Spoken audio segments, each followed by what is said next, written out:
buhay ngayon ay tungkol po sa buhay ng isang pamilya po, pamilya de Guzman, si Dr. Jonathan de Guzman at Mrs. Dina Jonathan at mga anak nila.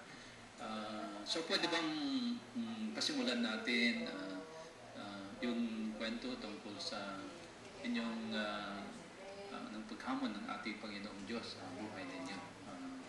Sino bang... Unahan natin, Father, yung background nila na si Dr. Jonathan ay doktor. It's a medical doctor. Yes, Anong doctor. saan linya kayo pumasok, Dr. Jonathan?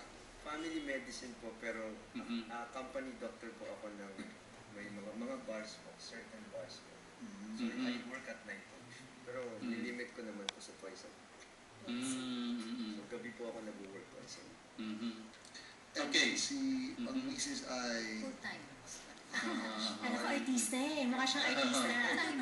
Part-time din. Pero commercial model ba kayo, Dina?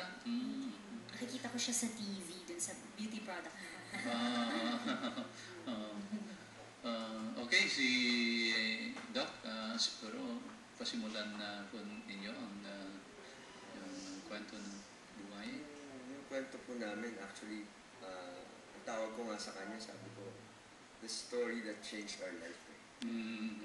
Kasi po, before po, katulad din po kami nung iba na punta po kami sa simbahan, paglinggo, nagmimisa po kami, pero minsan po parang hindi masyadong isinasa puso kung ano po yung ebanghelyo, kung ano po yung gospel.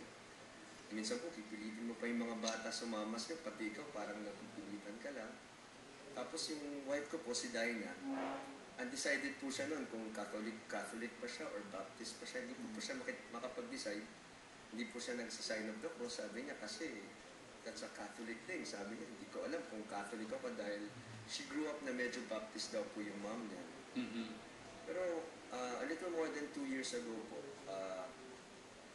medyo matagal na pong may tumutubo pong dito sa kanyang parang malapit po dito sa kanyang balakang sa harapan po. Pero lumaki po ng lumaki na kasi laki po ng melon. Lagi po malaki. Puto po, bone po talaga. Nung una po, di kami nag-aalala kasi ang lagi po sinasabi ng orthopedic surgeon na kilala ko. Hereditary lang yan, benign yan. Pag tinanggal ko yan, wala na, sabi. So, punta po ako sa orthopedic hospital talaga kasi sabi niya, doon ka pumunta kasi marunong talaga.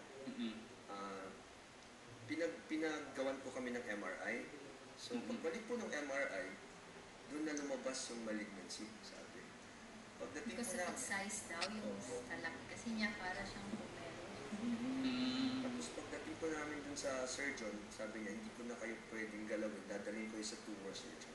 Pagkakita po, ang sinabi agad sa kanya, 99.5% sure ako na it's cancer.